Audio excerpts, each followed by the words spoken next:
අයිබෝන් ගොඩ කාලයට පස්සෙන් අපි ආයත් ඔයාලට විෂන් ෆ්ලෝ චැනල් එකෙන් සෙන් ස්ටෝරිස් අයත් අරංගෙනවා. එතකොට ඔයාලට මේකෙදී අපි සිරිස්සක් විදිහට කරන්න බලාපොරොත්තු වෙනවා. අපි අද පටන් ගන්න යන්නේ අපේ 3 වෙනි එපිසෝඩ් එක. එහෙම නැත්නම් හඳ හොරාට දෙන්න බෑ. Moon cannot be stolen.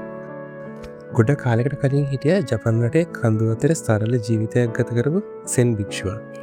උන්වහන්සේගේ නම යෝකන්. මේ සාමීන් වහන්සේ ජීවත් වුණේ කුඩා කල්පතක. ඒක තිබ්බ කන්දක් උඩ. උන්වහන්සේට තිබුණේ ඇඳන් හිටපු සිවුරයි ඔයාගෙන කන්න හාල් ටිකකුයි විතරයි. ඊට අමතරව කිසිම දෙයක් උන්වහන්සේට තිබුණේ නැහැ. මේ යෝකන් හාමුදුරුවෝ පැල්පත ඇතුලේ ජීවත් වුණා. උන්වහන්සේ ඇඳ එක සිවුරයි. ඒ වගේම නිදා ගන්න වෙන අනවශ්‍ය බඩු කිසිම දෙයක් උන්වහන්සේට තිබුණේ නැහැ. ඒ වුණාට උන්වහන්සේ ගොඩක් පොහොසත් කෙනෙක්. උන්වහන්සේ පොහොසත් වෙන්නේ උන්වහන්සේගේ මනසේ තියෙන සැහැල්ලුව, මනසේ තියෙන විරති එක. ඒකත් එක්ක තමයි උන්වහන්සේ පොහොසත් වෙන්නේ. උන්වහන්සේ හිත ගොඩාක් නිදහස්. දවසක් සඳෑ හඳේලිය කන්දට නිස්කලංක වැටලා තියෙනවා. ඒ නිස්කලංකය පළදු කරමින් අමුත් එක්කෙන යෝගන් හාමුදුරන්ගේ පන්සලට. හොරෙක්. ඒ හොරා ඉන්නේ ඇයි? හොරා ධනයෙන් හොරකම් කරන්නේ. ඔහු හිතන් ඉන්නවා මේ පන්සලේ මොන හරි ධනය මොන හරි දෙයක් එයාට ගන්න හොරකම් කරන්න තියෙනවා කියලා. එයා ඇවිල්ලා බලනවා. හොරෙන් ඇතුළට ඇවිල්ලා බලනවා. හොරාට ගන්න කිසිම දෙයක් නැහැ. හිස් බිත්ති, හිස් බිම විතරයි තියෙන්නේ. හතර වටේම බලනවා. හොයාගන්න කිසිම දෙයක් නැහැ. එකපාරටම පැල්පතේ දොර ඇරලා යෝගන් හාමුදුරුවෝ ඇතුළට එනවා. හොරා බයෙන් ඉවරනවා. ඔහු හිතුවා හාමුදුරුවෝ ඔහුට දඬුවම් කරයි කියලා. ඒත් උන්වහන්සේ තරහ වුණේ නැහැ. උන්වහන්සේ අමුතු විදිහට ඔහු දිහා බලලා කරුණාවෙන් අනුකම්පාවෙන් මෙහෙම කතා කරනවා. පුතේ, ඔයා මාව බලන්න නේද ඈතින් දැන් ඇවිල්ලා ඉන්නේ?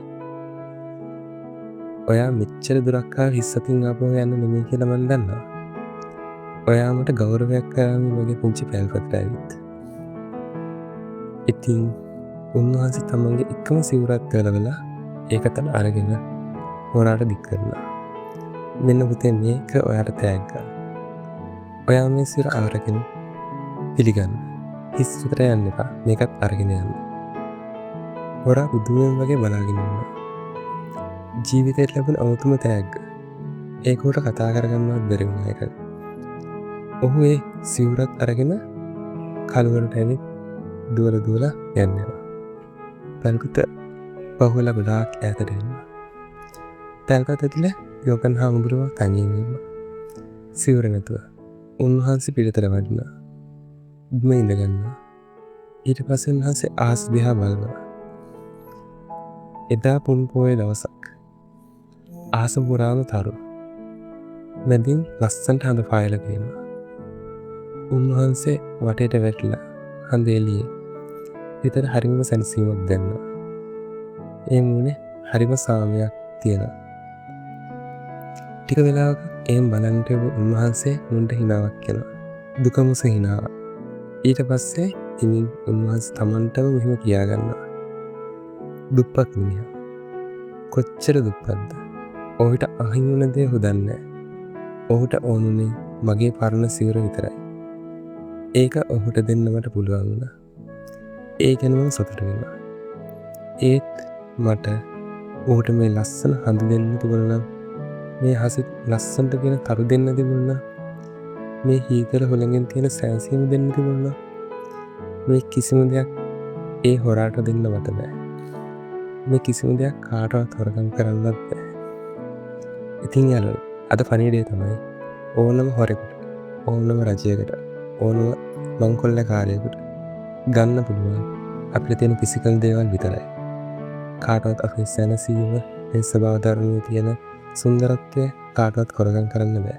බලෙන් ගන්න බෑ. හැමදේම අත්තරින් ඉවිතාට සැනසීම ලැබුණා. Thank you. අලුත් කතාවෙන් හම්බෙමු. subscribe කරලා තියන්න. වීඩියෝ එකට කැමති නම් like එකක් දාන්න, comment එකක් දාන්න, යාළුවන්ට share කරන්න.